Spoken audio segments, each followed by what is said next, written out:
I'm in my second year of medical school, and it's probably not the most stressful time of my life ever, but it's getting up there. It's pretty close, man.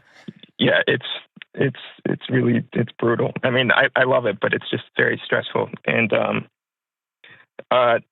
it's more of a consistent stress and like more consistent in my life than I've ever had before. I mean, over like a long period of time. Like it's been going on for over a year now. And I'm finding myself just falling into like these horrible habits that I've had for a long time, but they're really manifesting now because it's been so chronic. And I'm just wondering how I can break this cycle of these habits and develop better coping strategies, I guess, for dealing with the stress. Man, that's a great question, dude.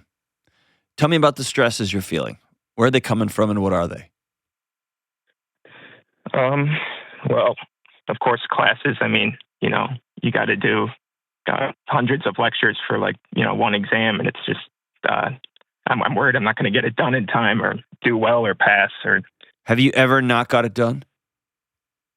Ever? I mean, yeah, I've failed before, but I've made it here. So you're still in med school. So whose voice is that? Yeah, I don't know. It's just me. Is it Dad's voice? No, I mean, I don't think so. I've been asked that question many times in my interviews and stuff because he's in the medical field as well, and people think that I just went into this field because of him. And I mean, of course, he was an influence, but really, I do really want to do this.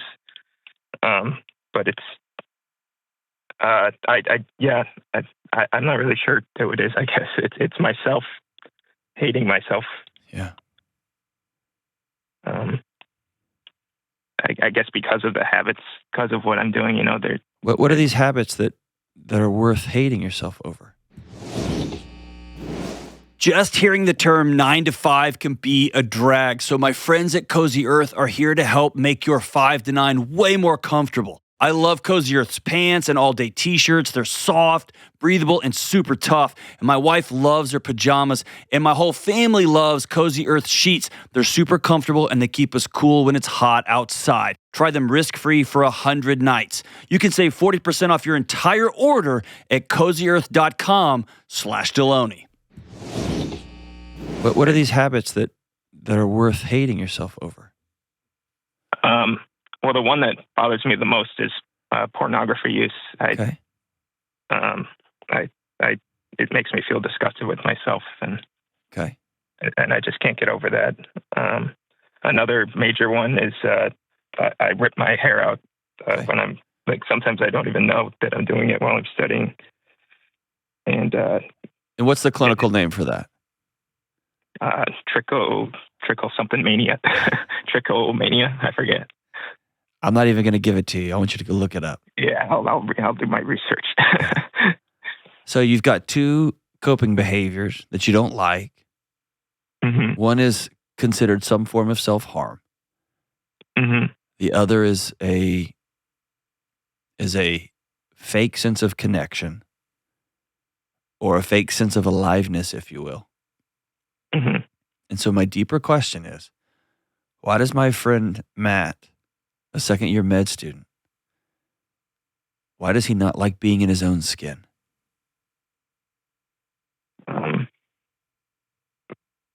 Why are you trying to escape from Matt?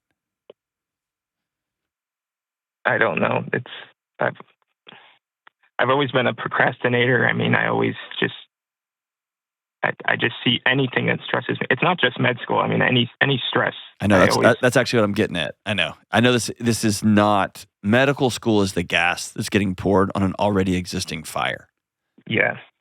And so I'm trying to get to the root of the fire. Who lit that fire? I don't know. I'm not sure. Okay. It's been like that for a long time.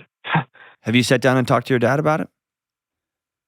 About my stresses? About your pulling out your hair when you get stressed without even realizing it? About your pornography use? About your feeling like you don't want to be in your own skin? I haven't talked to really anybody about it. Okay. And yeah, that's probably part of the problem.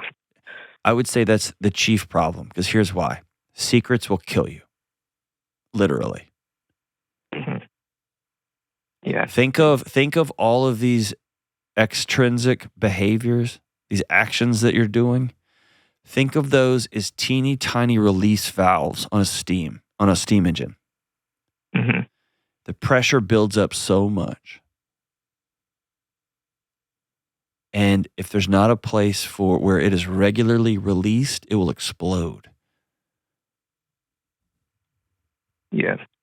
And yeah, I should probably talk to somebody about it, I guess. Yeah. I don't even talk to my friends about it or anything. I know. So, And can I tell you, I spent my whole career sitting with guys just like you. And it's rare that I am as concerned about somebody as I am of you, because you're getting close to the edge, aren't you? I mean, I'm hanging in there. There's been worse times. That's not what I asked. You're getting close, aren't you? I mean, no, I don't know. I don't know. I'm okay right now, but I'm just worried that I know this is only the second year, it's gonna get more stressful than this, and I don't want it. Like it's hard to see how it could be tougher than this, and I can't imagine that. And I just want to fix this now before things get worse. So let me reframe your statement, okay? I don't think you're broken. Yeah. I think you're not well, but I don't think you're broken. Yeah, I don't think so either, but okay. You have some strange cocktail of shame and silence and performance and duty wound so deeply inside your chest that it is desperately trying to get out. Yeah, that's for sure. And I'm going to tell you right now, it will make its way out. And always the best way is sitting down and you controlling the release. Yeah. Here in Nashville, there's a big lake called Percy Priest. It's a man-made lake. Mm-hmm. And at regular intervals, they sound these huge alarms, and then they raise the dam, and they release a whole bunch of water. Mm-hmm. They do it under control at regular intervals, and they let everybody know it's coming. If they didn't do that, there would come a point when the dam breaks. And it blows up the dam, blows up the lake, and everybody downstream suffers the consequences. Yeah, that's definitely true. Because when if I start ripping my hair out or watching pornography again, then I start getting mad at myself, and it makes me mad at everyone around me. That's right. Anybody I'm around, and I don't even know why I'm mad at them. But then they withdraw, and then you white knuckle it, and then it comes back stronger, and you do it again. Yeah. Right? Yeah. Especially when there's about to be an exam or something, and I have to be alone to study, and it's just like a never-ending cycle. That's right. So here's an amazing situation you find yourself in. At your medical school, I promise you, and I know this because I've sat with these folks, Mm-hmm. there are professionals who are trained for just this moment, and I promise you there are other students sitting by you in class that you don't even know who are going through the exact same thing. Sure, yeah. And with your insane tuition that you pay, you also pay for counseling and medical resources. Yeah. You also have a dad who's in the medical profession. What's your dad do? What's his specialty? He's an obstetrician. Okay. Is he a safe, trustworthy guy? Oh, yeah. Yeah, he's great. How does he handle his emotions? Is he open about them? No. Okay. Never doesn't talk about them. Okay.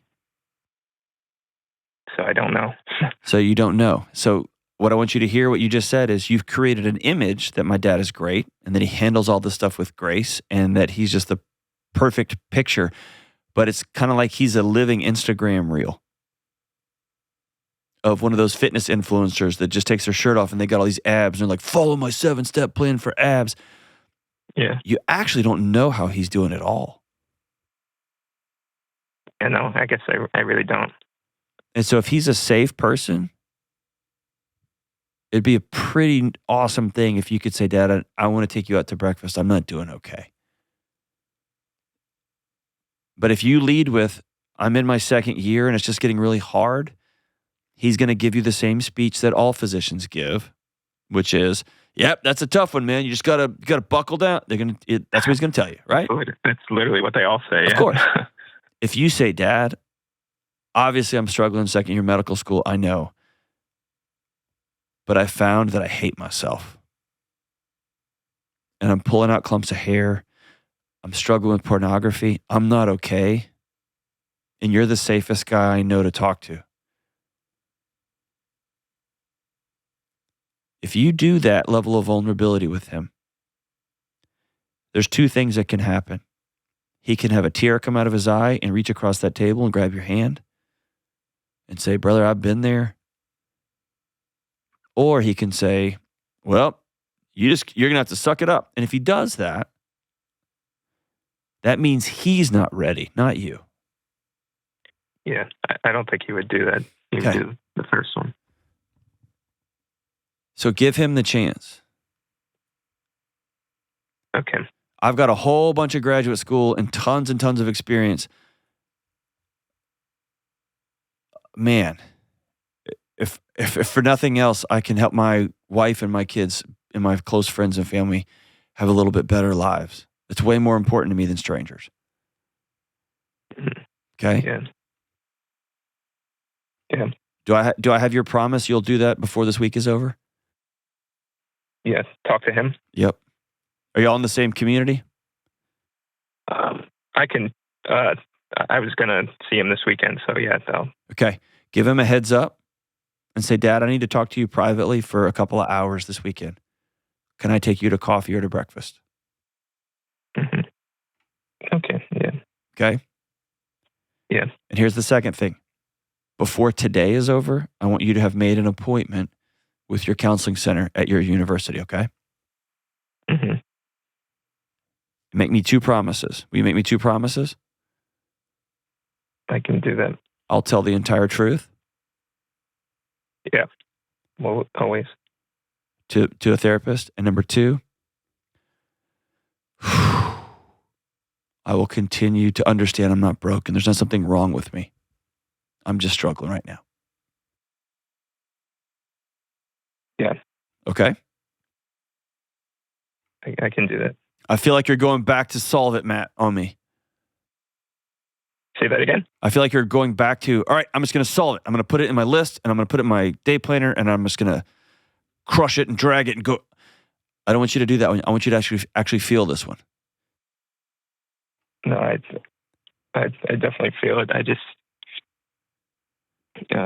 This is you, Matt. This is you surrendering. What I'm doing is not working, and I want to be a physician. I'm not doing this just because my dad did. I want to do this, and I've got to learn some new skills. That's cool. Yeah, that's another thing too. How can I be a physician if I'm feeling this way? You know, I can't help other people if I'm like this. And well, number one, I promise you, trying to get help myself. I wouldn't have a job if physicians and attorneys and other folks didn't get all the way through without dealing with their own stuff. That's how I got started in this world. Okay. And I don't want that life for you. The practice of medicine is crazy enough with all the regulations and boards and insurance. It's hard enough just to love and care for a patient. Mm-hmm. But that starts with you saying, I'm worth being loved myself. Okay? So hear me say, brother, I'm worried about you. And I want you to make that call today to your counseling center, get on the books. Hopefully they'll get you in by next week. It's early enough in the semester that maybe they can get you in this week before the weekend's over. And then I want you to let your dad know, hey, I want to talk for a couple hours in a private conversation that we've never had before. And it's probably going to be good for you because it's going to feel nervous and embarrassing and big. Write it all down and tell your dad, I got to read this to you because that's the best way I could just be completely honest with you. And make sure you tell him, I don't need a year 2 lecture on just suck it up. I'm not okay. I'm starting to hate myself. And I got into this to help other people have better lives and feel good. And I decided I'm worth that too. Can you help me, Dad? And remember this, if he doesn't respond in a helpful or healing way, that's because he's got stuff. It's not because there's something wrong with you. You'll walk away knowing, okay, he's not going to be my person. I'm going to double down on my school resources and I'm going to go from there. I'm really honored that you called me, Matt. And I can't tell you, I can't count the number of young med students and law students and nursing students and theology students, folks whose whole lives are dedicated to helping other people who are have been in the exact same boat you're in. You're not alone, my brother. You got work to do. You got to learn some new strategies. It's a terrible mistress. Pulling your hair out is not a healthy coping strategy. But I promise you can get there.